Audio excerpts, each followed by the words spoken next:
Curta o vídeo e se inscreva no canal Audioteca ANCAP. Audioteca apresenta Crítica da Razão Pura. Immanuel Kant. Introdução. 1.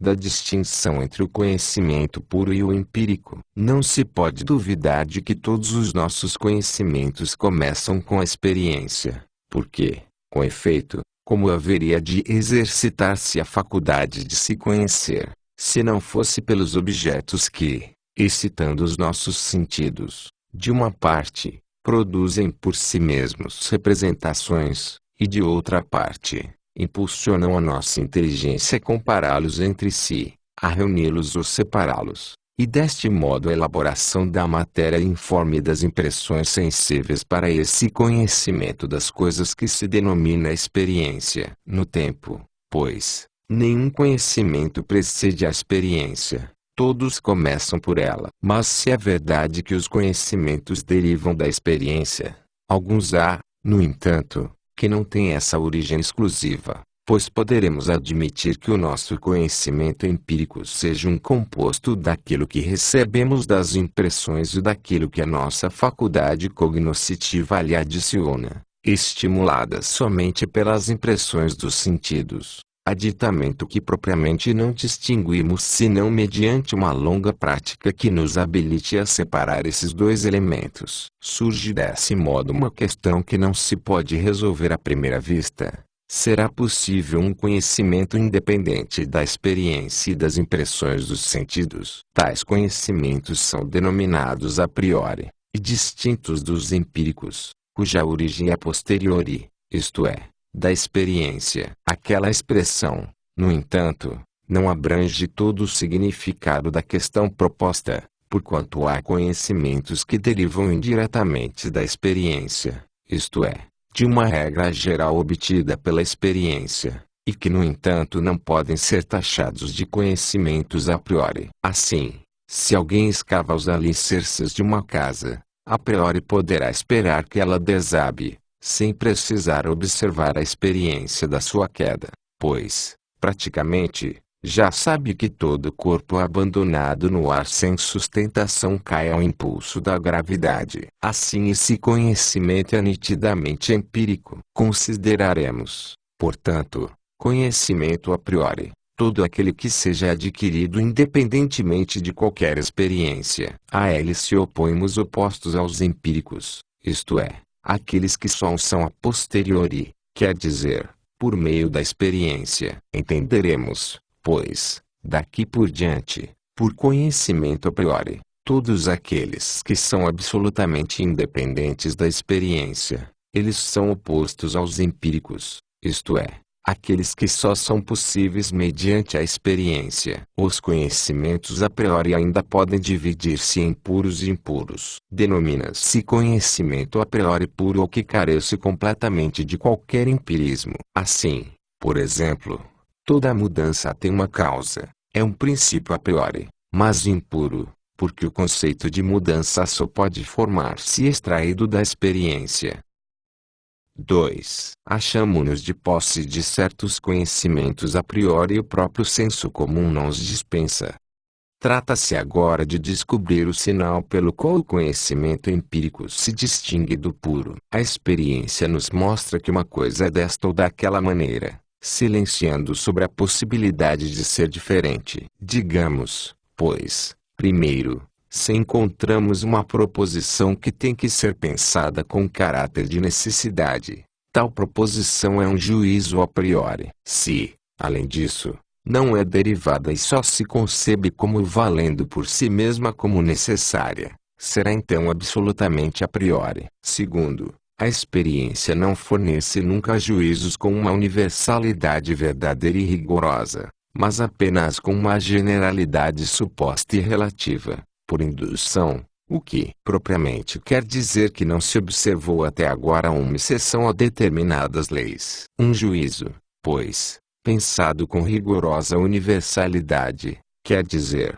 que não admite exceção alguma, não se deriva da experiência e sem valor absoluto a priori. Portanto, a universalidade empírica nada mais é do que uma extensão arbitrária de validade, pois se passa de uma validade que corresponde à maior parte dos casos, ao que corresponde a todos eles, como por exemplo, nesta proposição, todos os corpos são pesados. Pelo contrário, quando uma rigorosa universalidade é essencial em um juízo, esta universalidade indica uma fonte especial de conhecimento, quer dizer, uma faculdade de conhecer a priori. A necessidade e a precisa universalidade são os caracteres evidentes de um conhecimento a priori, e estão indissoluvelmente unidos. Mas como na prática é mais fácil mostrar a limitação empírica de um conhecimento do que a contingência nos juízos, e como também é mais evidente a universalidade ilimitada do que a necessidade absoluta, convém servir-se separadamente desses dois critérios, pois cada um é por si mesmo infalível. Ora, é fácil demonstrar que no conhecimento humano existem realmente juízos de um valor necessário, e na mais rigorosa significação universal, por conseguinte, juízos puros, a priori. Se se quer um exemplo da própria ciência, basta reparar em todas as proposições da matemática. Se se quer outro tomado do bom senso, pode bastar a proposição de que cada mudança tem uma causa. Neste último exemplo, o conceito de causa contém de tal modo de necessidade de enlace com um efeito e a rigorosa generalidade da lei, que desapareceria por completo se, como o Fezume, quiséssemos derivá-lo da frequente associação do que segue com o que precede do hábito, e por isso de uma necessidade simplesmente subjetiva, de ligar certas representações. Também se poderia, sem recorrer a esses exemplos, para provar a existência de princípios a priori em nosso conhecimento, demonstrar que são indispensáveis para a possibilidade da mesma experiência, sendo portanto uma demonstração a priori. Porque, onde basearia a experiência a sua certeza se todas as regras que empregasse fossem sempre empíricas e contingentes? Assim, os que possuem esse caráter dificilmente são aceitos como primeiros princípios. Basta-nos haver manifestado aqui o uso puro de nossa faculdade de conhecer de um modo efetivo os caracteres que lhes são próprios. Não é só nos juízos, pois também nos conceitos encontramos uma origem a priorística de alguns. Realmente, subtrai do vosso conceito empírico de um corpo tudo quanto possui de empírico, a cor, a dureza, a moleza, o peso, e a própria impenetrabilidade, e ficará o espaço que, ora vazio, ele ocupava e que não pode ser suprimido. Quando separais de alguns conceitos empíricos de um objeto, corpóreo ou não, todas as propriedades que a experiência administra, não podeis no entanto privá-lo daquela, mediante a qual é pensada como substância, ou aderente a uma substância. Se bem que esse conceito de substância contenha mais determinações que o de um objeto em geral. Deveis, pois, reconhecer que a necessidade com que este conceito se impõe dá-se em virtude da sua existência, a priori na vossa faculdade de conhecer. 3. A filosofia necessita de uma ciência que determine a possibilidade, os princípios e a extensão de todos os conhecimentos a priori.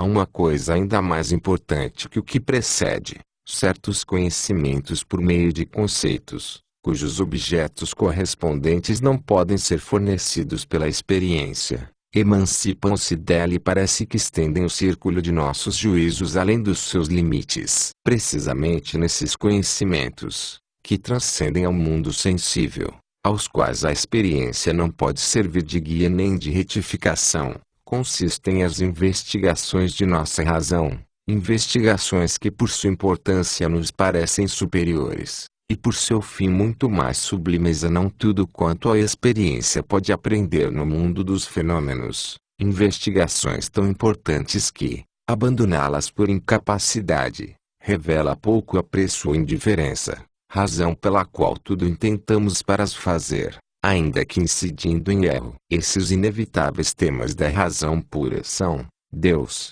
liberdade e imortalidade. A ciência cujo fim e processos tendem à resolução dessas questões denomina-se metafísica. Sua marcha é, no princípio, dogmática, quer dizer, Ela enceta confiadamente o seu trabalho sem ter provas na potência ou impotência de nossa razão para tão grande empresa. Parecia, no entanto, natural que, ao abandonar o terreno da experiência, não construíssem imediatamente um edifício com conhecimentos adquiridos sem saber como, ou sobre o crédito de princípios cuja origem ignoramos, e sem haver assegurado, antes de tudo, mediante cuidadosas investigações, acerca da solidez do seu fundamento. Pelo menos, antes de o construir, deveriam ter apresentado estas questões. Como pode a inteligência chegar aos conhecimentos a priori? Que extensão, legitimidade e valor podem ter? Com efeito, nada seria mais natural, se esta palavra significa o que conveniente e racionalmente deve suceder. Mas se por ela entendemos o que de ordinário se faz, nada é mais natural que dar ao ouvido essas questões, pois desfrutando de certeza uma parte de nossos conhecimentos, a matemática, concebe-se a fagueira esperança de que os demais cheguem ao mesmo ponto. Por outra parte, abandonando o círculo da experiência, podem estar seguros de não ser contraditados por ela. O desejo de estender os nossos conhecimentos é tão grande que só detém seus passos quando tropeça em uma contradição claríssima. Mas as ficções do pensamento, se estão arrumadas com certo cuidado, podem evitar tais tropeços, ainda que nunca deixem de ser ficções. As matemáticas fornecem um brilhante exemplo do que poderíamos fazer independentemente da experiência, nos conhecimentos a priori. É verdade que não se ocupam senão de objetos e conhecimentos que podem ser representados pela intuição, mas esta circunstância facilmente se pode reparar, porque a intuição de que se trata pode dar-se a priori por si mesma, e por conseguinte, é apenas distinguível de um simples conceito puro. A propensão a estender os conhecimentos, imbuída com esta prova do poder da razão, não vê limites para o seu desenvolvimento. A pomba ligeira agitando o ar com seu livre voo, cuja resistência nota, poderia imaginar que o seu voo seria mais fácil no vácuo. Assim, Platão, abandonando o mundo sensível que encerra a inteligência em limites tão estreitos, lançou-se nas asas das ideias pelo espaço vazio do entendimento puro, sem advertir que com os seus esforços nada adiantava, faltando-lhe ponto de apoio onde manter-se e segurar-se para aplicar forças na esfera própria da inteligência. Mas tal é geralmente a marcha da razão humana na especulação. Termina o mais breve possível a sua obra, e não procura, até muito tempo depois, indagar o fundamento em que repousa. Uma vez chegado a esse ponto, encontra toda a sorte de pretextos para consolar-se dessa falta de solidez, ou, em último termo, repele voluntariamente a perigosa e tardia prova. Mas o que nos livra de todo cuidado e receio durante a construção de nossa obra, e ainda nos engana por sua aparente solidez, é que uma grande parte, quiçá maior, do trabalho de nossa razão, consiste na análise de conceitos que já temos formados sobre os objetos. Isso nos dá uma infinidade de conhecimentos que, se bem sejam apenas esclarecimentos e explicações daquilo que foi pensado em nossos conceitos, ainda que de maneira confusa, estimam-se, todavia, como novas luzes em Sechter, pelo menos, quanto à sua forma, por mais que não aumentem a matéria nem o conteúdo de nossos conceitos, pois simplesmente os preparam e ordenam. Como esse procedimento dá um conhecimento real a priori que segue uma marcha segura e útil, enganada e iludida a razão, sem o notar, entra em afirmações de uma natureza completamente distinta e totalmente estranha ao conceito dado a priori sem que saiba como as conseguiu, nem se lhe ocorra fazer-se semelhante pergunta. Por isso, pois, tratarei desde o começo da diferença que existe entre essas duas espécies de conhecimentos. 4. Diferença entre o juízo analítico e o sintético. Em todos os juízos em que se concebe a relação de um sujeito com um predicado, considerando só os juízos afirmativos, pois nos negativos é mais fácil fazer, depois, a aplicação, esta relação é possível de dois modos. ou o predicado B pertence ao sujeito A como algo nele contido, de um modo tácito, o B é completamente estranho ao conceito A, se bem se acha enlaçado com ele. No primeiro caso chamam juízo analítico, no segundo, sintético. Os juízos analíticos, afirmativos, são, pois, aqueles em que o enlace do sujeito com o predicado se concebe por identidade. Aqueles, ao contrário, cujo enlace é sem identidade, devem chamar-se juízos sintéticos. Poder-se-ia também denominar os primeiros de juízos explicativos, e aos segundos, de juízos extensivos,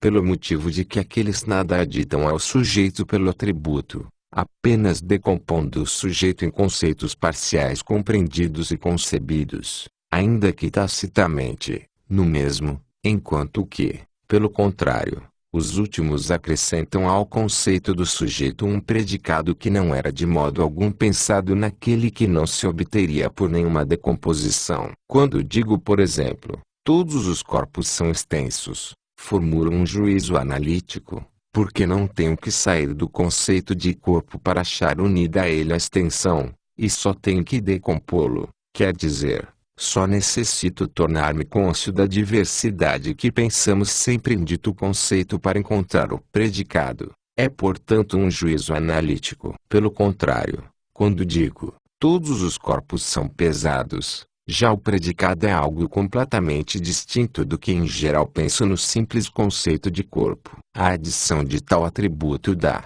pois, um juízo sintético. Os juízos da experiência, como tais, são todos sintéticos. Porque seria absurdo fundar um juízo analítico na experiência, pois para formá-lo não preciso sair do meu conceito e por conseguinte não me é necessário o testemunho da experiência. Por exemplo, um corpo é extenso.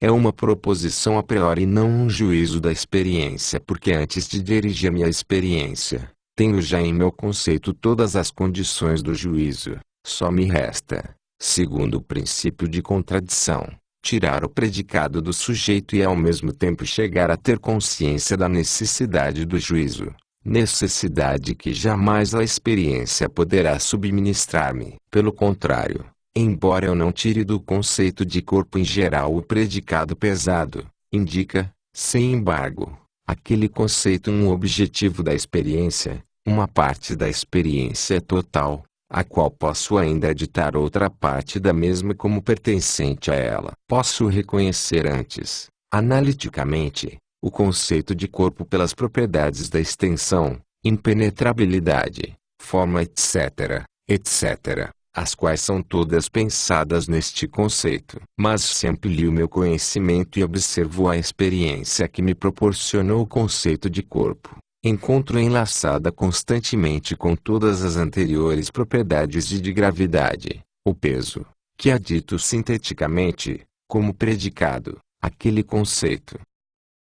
5. Os juízos matemáticos são todos sintéticos. Esta proposição parece ter escapado até hoje às indagações dos que analisam a razão humana, e quase estão opostas às suas conjecturas, apesar da sua incontrovertível certeza e da suma importância de suas consequências. Como se observa que os raciocínios dos matemáticos procediam todos dos princípios de contradição, exigido pela natureza de toda certeza apodítica, acreditava-se também que os princípios tinham sido reconhecidos em virtude do mesmo processo, no que se enganaram, porque se indubitavelmente uma proposição sintética pode ser conhecida segundo o princípio de contradição, isto não é possível dentro de si mesma, senão supondo outra proposição sintética de que possa ser deduzida. Deve notar-se, antes de tudo, que as proposições propriamente matemáticas são sempre juízos a priori e não juízos empíricos, porque implicam necessidade,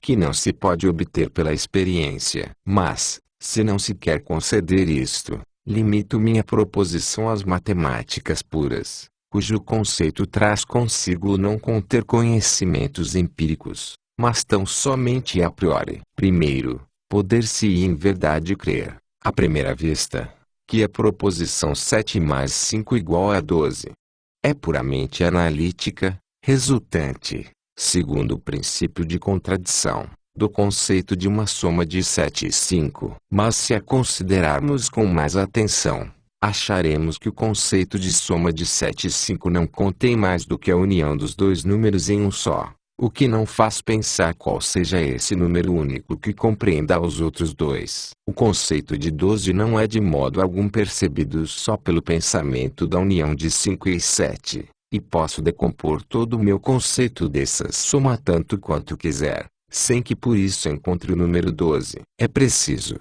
pois, ultrapassar esse conceito recorrendo-se à intuição correspondente a um dos dois números, quiçá os 5 dedos da mão ou 5 pontos, como faz Segner em sua aritmética, e aditar sucessivamente ao conceito 7 as 5 unidades dadas na intuição. Com efeito, tomo primeiramente o número 7, e auxiliando-me de meus dedos como intuição para o conceito de 5, acrescento sucessivamente ao número 7 as unidades que tive de reunir para formar o 5, e assim vejo surgir o número 12. Pela adição de 7 e 5 tenho ideia desta soma 7 mais 5. É verdade, mas não que esta seja igual ao número 12. A proposição aritmética é, pois, sempre sintética, o que se compreende ainda mais claramente se tomam números maiores, pois então é evidente que, por mais que volvamos e coloquemos nosso conceito quanto quisermos,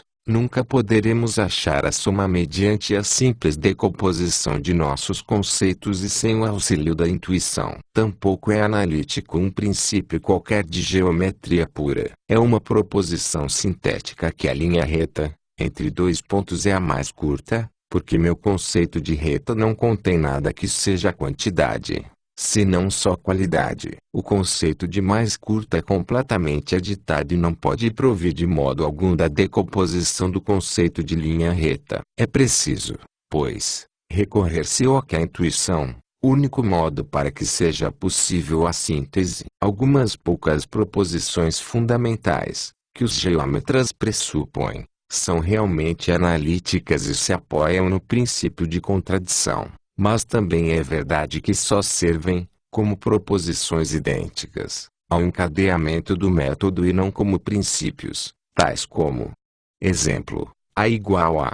O todo é igual a si mesmo, ou, A mais B, menor que A, o todo é maior do que a parte. E, sem embargo, estes mesmos axiomas, ainda que valham como simples conceitos, são admitidos nas matemáticas somente porque podem ser representados em intuição. A ambiguidade de expressão é que geralmente nos faz crer que o predicado de tais juízos apodíticos existe já em nossos conceitos, e que, conseguintemente, é analítico o juízo. A um conceito dado temos que aditar certo predicado, e esta necessidade pertence já aos conceitos. Mas a questão não é o que devemos aditar com pensamento a um conceito dado, senão o que realmente pensamos nele, ainda que de um modo obscuro. Vemos, pois, que o predicado se une necessariamente ao conceito, não como concebido nele, senão mediante uma intuição que a ele deve unir-se. Segundo, a ciência da natureza, física, contém como princípios, juízos sintéticos a priori. Só tomarei como exemplos estas duas proposições: em todas as mudanças do mundo corpóreo a quantidade de matéria permanece sempre a mesma, ou, em todas as comunicações de movimento a ação e reação devem ser sempre iguais. Em ambos vemos, não só a necessidade e, por conseguinte, sua origem a priori, senão que são proposições sintéticas. Porque no conceito de matéria não penso em sua permanência, mas unicamente em sua presença no espaço que ocupa, e, portanto, vou além do conceito de matéria para atribuir-lhe algo a priori que não havia concebido nele. A proposição não é, pois, concebida analítica, senão sinteticamente ainda que a priori. E assim sucede com as restantes proposições da parte pura da física. Terceiro,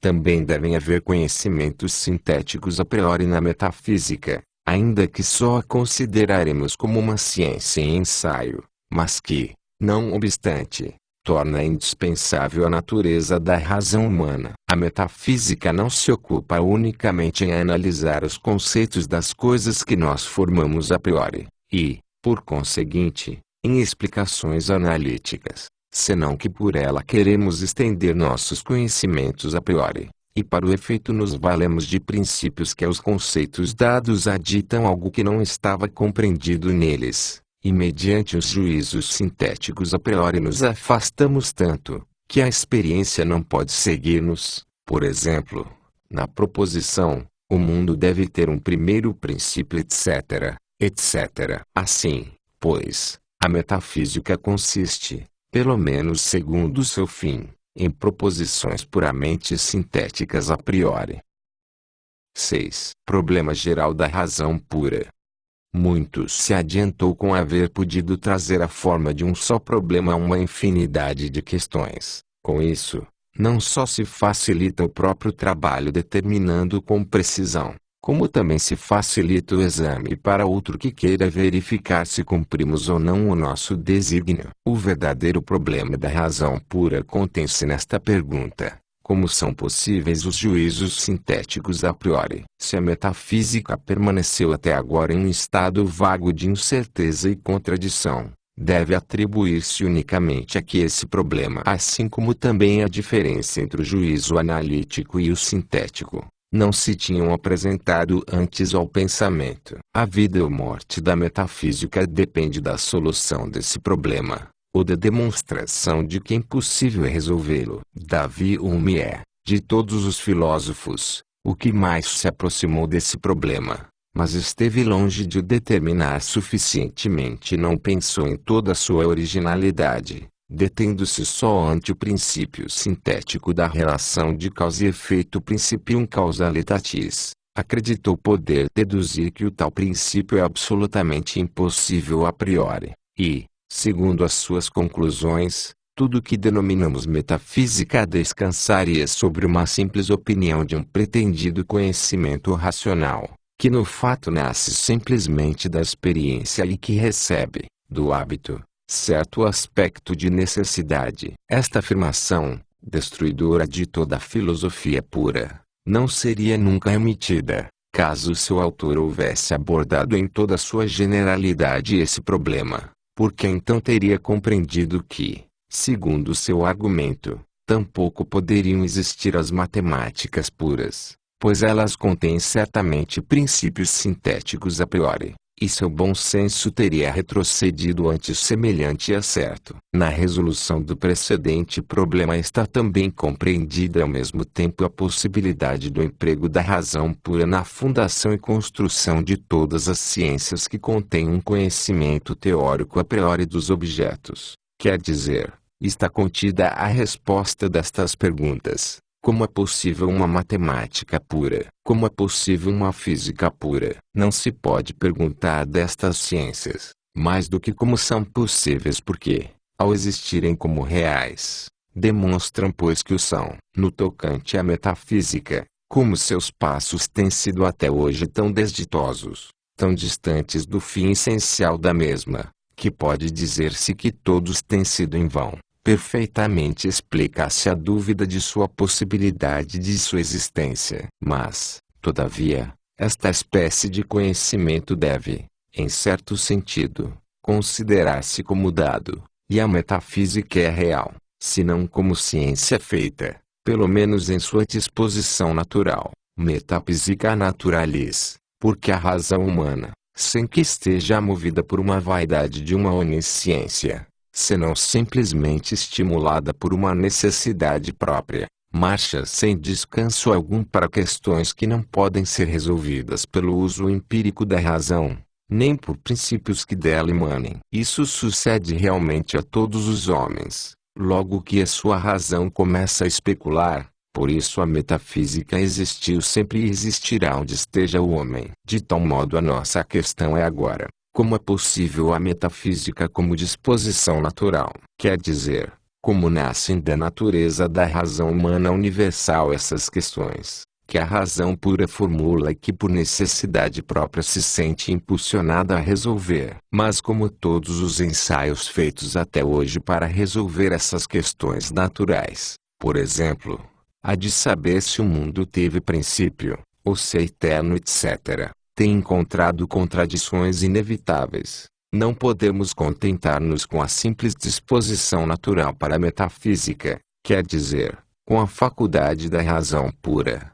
de que procede uma metafísica, qualquer que seja, senão que deve ser possível chegar com ela a uma certeza ou ignorância dos objetos e poder afirmar algo sobre os objetos dessas questões ou sobre a potência da razão, e, por conseguinte, a estender com confiança seu poder ou colocá-lo em limites seguros e determinados. Esta última questão, que resulta do problema geral que precede, se expressa nos seguintes termos: de que modo é possível a metafísica como ciência? A crítica da razão conduz, por fim, necessariamente, à ciência. O uso dogmático da razão sem crítica conduz, pelo contrário, a afirmações infundadas, que sempre podem ser contraditadas por outras não menos verossímeis, o que conduz ao ceticismo. Nem tampouco pode essa ciência ter uma extensão excessiva, porque não se ocupa dos objetos da razão,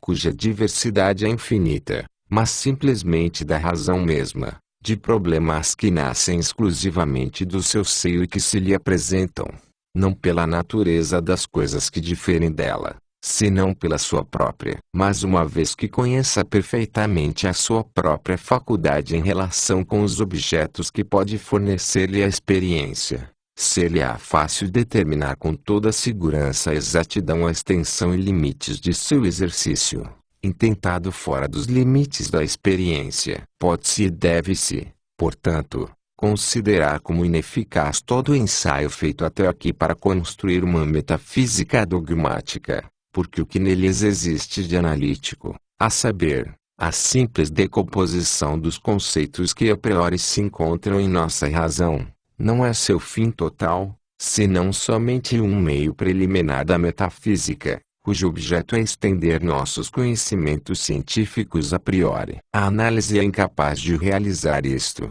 pois se reduz a mostrar o que se acha contido em ditos conceitos, e não diz como foi adquirido a priori, para poder depois determinar o seu legítimo emprego nos objetos de todos os nossos conhecimentos em geral. Não se necessita grande abnegação para renunciar a todas essas pretensões, posto que as evidentes e inevitáveis contradições da razão consigo mesma no processo dogmático causaram por largo tempo o descrédito da metafísica. Por isso será mister muita firmeza para que a dificuldade intrínseca e a oposição externa não nos afastem de uma ciência tão indispensável razão humana, cuja raiz não poderia estragar-se ainda que se cortassem todos os seus ramos exteriores, e que, mediante um método diferente e oposto ao que até hoje tem sido empregado, pode adquirir um útil e fecundo desenvolvimento. 7. Ideia e divisão de uma ciência particular sob o nome de crítica da razão pura.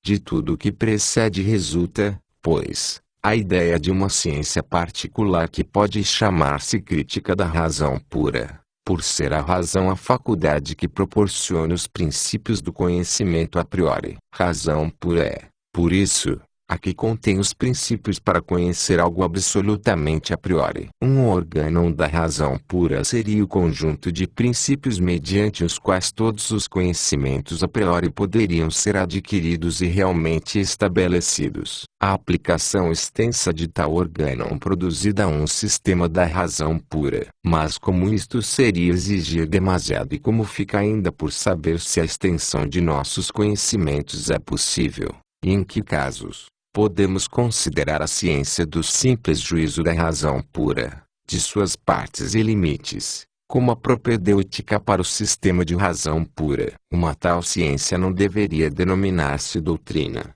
mas somente crítica da razão pura. Sua utilidade, desde o ponto de vista especulativo, seria puramente negativa e não servida para ampliar nossa razão, senão para emancipar de todo o erro, O que já não é pouco. Chamo transcendental todo conhecimento que em geral se ocupe, não dos objetos, mas da maneira que temos de conhecê-los, tanto quanto possível a priori. Um sistema de tais conceitos se denominada filosofia transcendental. Mas esta filosofia é demasiada para começar, porque deve conter todo o conhecimento, tanto analítico como sintético a priori, e se estenderia muito além do que corresponde ao nosso plano. Devemos tratar somente da análise quanto seja indispensável e necessária para perceber em toda a sua extensão os princípios da síntese a priori. Síntese que constitui o nosso único objeto, assunto. Esta investigação, que não podemos chamar propriamente doutrina, mas tão só crítica transcendental, pois tem por fim não o aumento dos nossos conhecimentos, mas a retificação dos mesmos, vem a ser como a pedra de toque para estimar o valor ou a insignificância de todos os conhecimentos a priori, que é do que nos ocupamos atualmente. A crítica é, portanto, no possível, uma preparação para um organon, e se este não se distingue, será pelo menos um cânon, segundo o qual possa em todo caso ser exposto analítica e sinteticamente o sistema completo da filosofia da razão pura, que deve consistir na extensão ou na simples limitação do conhecimento racional. Se atende a que dito sistema tem por objeto, não a natureza das coisas, que é infinita, mas o entendimento que julga sobre a natureza das coisas, e ainda esse entendimento considerado somente em relação aos seus conhecimentos a priori,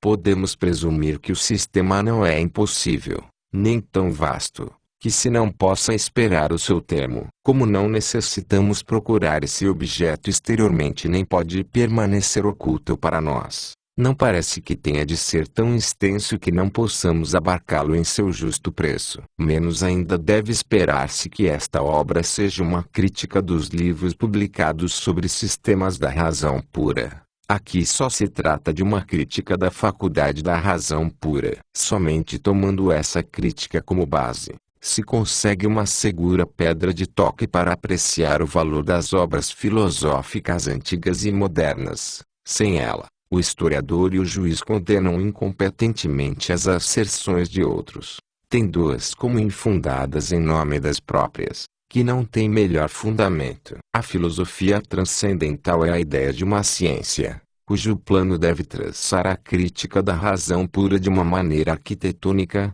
quer dizer, por princípios e com a mais plena segurança da perfeição e validez de todos os princípios da razão pura. Se a crítica não toma o nome de filosofia transcendental é só porque deveria, para ser um sistema completo, conter uma análise detalhada de todos os conhecimentos humanos a priori. A crítica deve, sem dúvida alguma, colocar ante nossos olhos uma perfeita enumeração de todos os conceitos fundamentais que constituem o conhecimento puro, mas se abstém da detalhada análise deles, em parte, porque essa decomposição não seria conforme com seu fim, e, ademais, não apresenta tanta dificuldade como a síntese, que é o objeto da crítica e, em parte, também, porque seria contrário à unidade do plano entreter-se numa análise e derivação tão acabados, podendo eximir-se de tal empenho. Demais,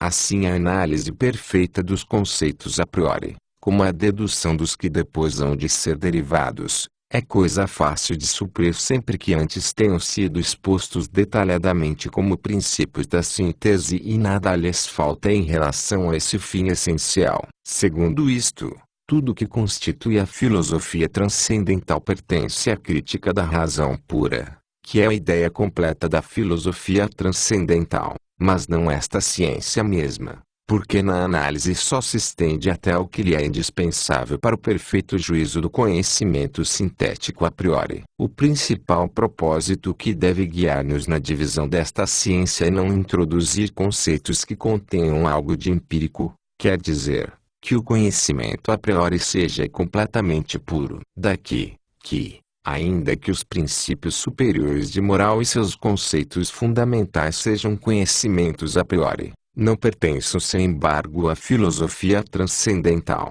porque os conceitos de prazer ou dor, de desejo ou inclinação têm todos uma origem empírica, e ainda que seja certo que não fundamentam os preceitos morais, devem, sem embargo, formar parte da moralidade pura, juntamente com o conceito do dever de dominar os obstáculos ou dos impulsos a que não devemos entregar-nos, donde se segue que a filosofia transcendental é a filosofia da razão pura simplesmente especulativa, porque todo concernente à prática, que contém móveis, refere-se aos sentimentos que pertencem às fontes empíricas do conhecimento. Se se quer fazer a divisão dessa ciência desde o ponto de vista geral de um sistema, deve ela compreender, primeiro, uma teoria elementar da razão pura. Segundo, uma teoria do método da razão pura. Cada uma destas partes principais terá suas subdivisões cujos fundamentos não poderão ser facilmente expostos aqui. O que parece necessário recordar na introdução é que o conhecimento humano tem duas origens e que talvez ambas procedam de uma comum raiz desconhecida para nós. Estas são a sensibilidade e o entendimento.